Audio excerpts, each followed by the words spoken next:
Today, we introduce a princess born into the royal families of two great empires. At just 16 years old, she captured the attention of the youngest king in the Middle East, and her future as queen seemed almost certain. However, at the very last moment, fate quietly shifted, and this unexpected turn became the greatest fortune of her life. Sabaya Fazal Hamsultan, also known as Fazal Ibrahim, was born on August 8, 1941, in Neuilly-sur-Seine, France. She is the daughter of Prince Mehmed Ali Ibrahim and Princess Zehra Hanzade Sultan. Her mother was considered one of the most beautiful princesses of her generation. Through her parents, Fazal inherited royal bloodlines from both the Egyptian and Ottoman dynasties. In her youth, she attended Heathfield School in Ascot, England. In September 1957, Fazal traveled to Iraq to meet her fiancé, Faisal II, the last king of Iraq. Faisal II was a cousin of King Hussein of Jordan, whom we mentioned earlier. Both belonged to the Hashemite family. When Faisal was 3 years old, his father died in a mysterious car accident, and he immediately ascended the throne. His life was largely shaped by the turmoil of post-World War II power struggles among the major powers and the rise of domestic nationalism. On one hand, he relied on British support, while on the other, he faced growing anti-British sentiment at home. In July 1958, a group of Iraqi Royal Army officers led by Abdul Karim Qasim staged a coup that overthrew the monarchy. Faisal and many members of his family were executed during the coup, marking the end of the Iraqi monarchy. King Faisal II once proposed to Princess Shahnaz Pahlavi of Iran, but she rejected him. When Faisal met Fazal, she was only 16 years old but already gorgeous. It is said that the king was captivated by Princess Fazal through a photograph. In the summer of 1954, Faisal held a grand ball, during which the wife of the Iraqi ambassador reportedly showed the king a photo of Fazal, who was then living in exile in Paris. The young king soon obtained Fazal's family address and personally met Princess Fazal.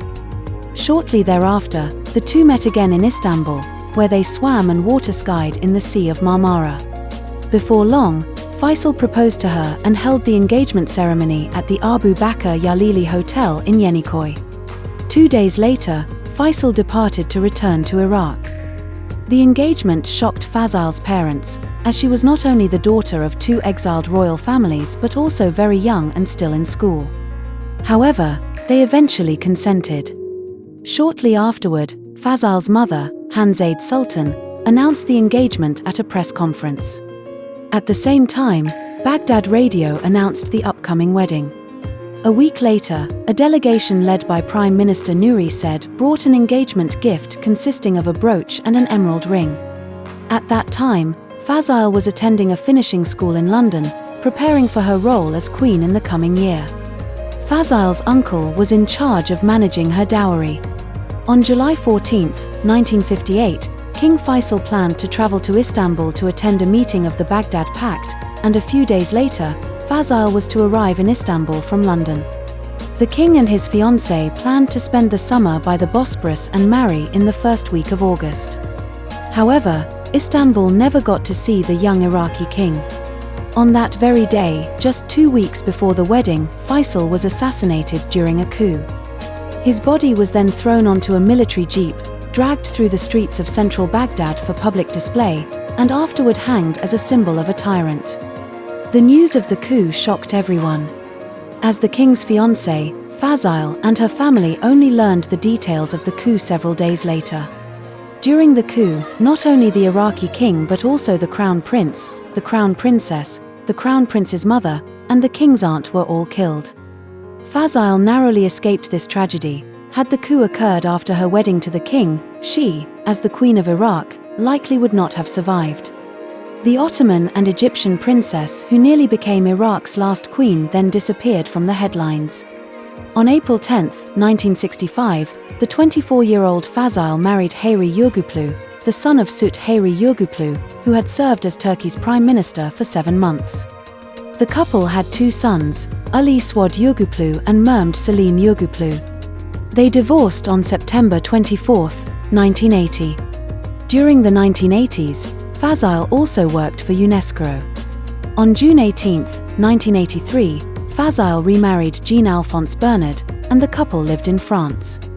In 2015, her husband passed away, but she continued to reside in France and maintained close ties with the Egyptian royal family. Fazile spent her later years in Istanbul and passed away there on September 27, 2024, at the age of 83. She was buried alongside her mother in the Asian Cemetery. If not for the sudden coup in 1958, she might have become the Queen of Iraq.